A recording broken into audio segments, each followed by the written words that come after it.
Como primer tema está el concepto de la temperatura. Cuando agregamos agua a un vaso con hielo, esperamos a que éste se enfríe. Sin embargo, lo que realmente sucede es que el hielo se derrite un poco.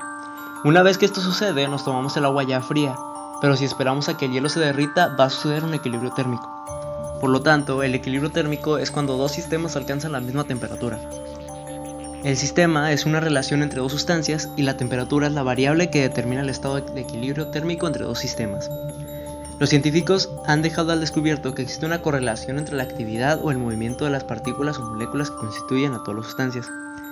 Por ejemplo, se ha observado que una sustancia en base sólida en las moléculas se encuentra en posiciones fijas pero no están quietas, sino en constante vibración, en torno a dichas posiciones.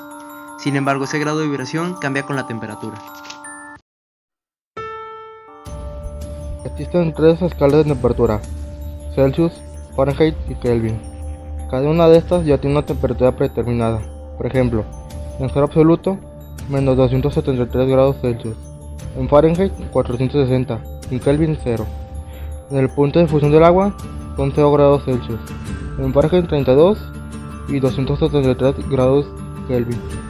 En el punto de ebullición del agua, 100 grados Celsius, 212 Fahrenheit y 373 Kelvin.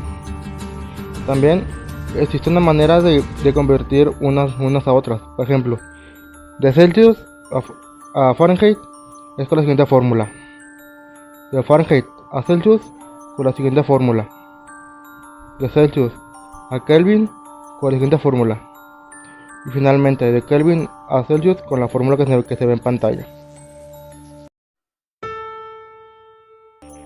Dilatación térmica. Es el aumento o variación de diversas dimensiones métricas que sufre un cuerpo u objeto físico. Sucede debido al aumento de la temperatura que rodea el material. Se observa en sólidos, líquidos y gases.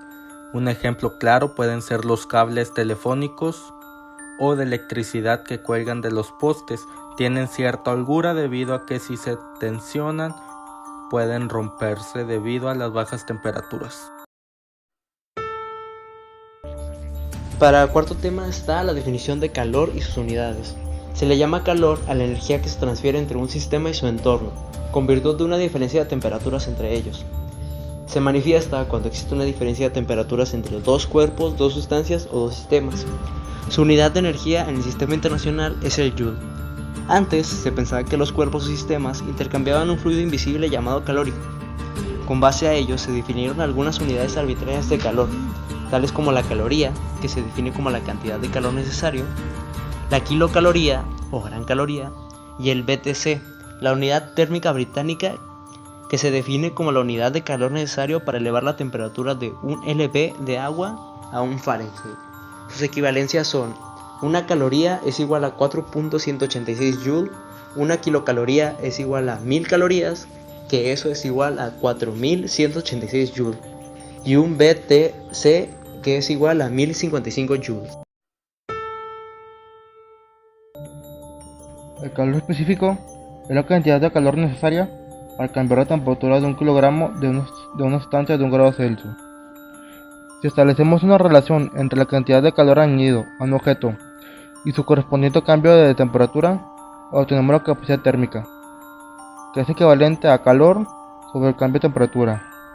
Esta relación es válida solo para ese cuerpo en particular, puesto que se ha encontrado que otro mismo material pero diferente masa tendrá otra capacidad térmica. Tomemos en cuenta otra relación más útil, que es el calor específico, que su fórmula es equivalente a calor sobre masa por cambio de temperatura, que es una propiedad del material, no del objeto en sí mismo.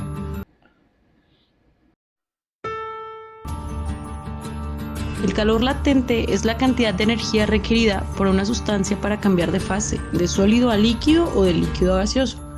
Se debe tener en cuenta que esta energía en forma de calor se invierte para el cambio de fase y no para un aumento de la temperatura. Latente en latín quiere decir escondido y se llamaba así porque al no notarse un cambio de temperatura mientras se produce el cambio de fase, este se quedaba escondido. La idea proviene de la época en la que se creía que el calor era una sustancia fluida, denominada calórico. Por el contrario, el calor que se aplica cuando la sustancia no cambia de fase y aumenta la temperatura se llama calor sensible. Cuando se aplica calor a un trozo de hielo, va subiendo su temperatura hasta que llega a 0 grados centígrados. A partir de este momento, aunque se le siga aplicando calor, la temperatura no cambiará hasta que se haya fundido del todo.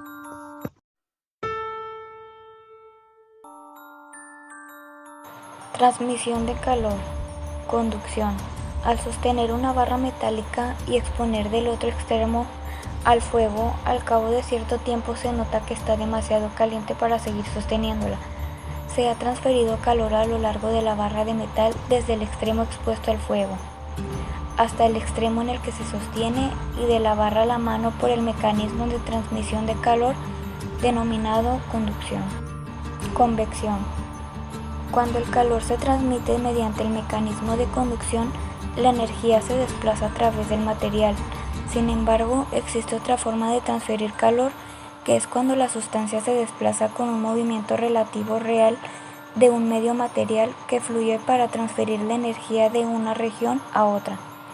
Esto ocurre claramente cuando un fluido como el aire o el agua están en contacto térmico con una fuente a alta temperatura.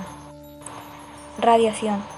El Sol es una de las fuentes naturales de calor, pero ¿cómo se transfiere la energía del Sol hasta la Tierra?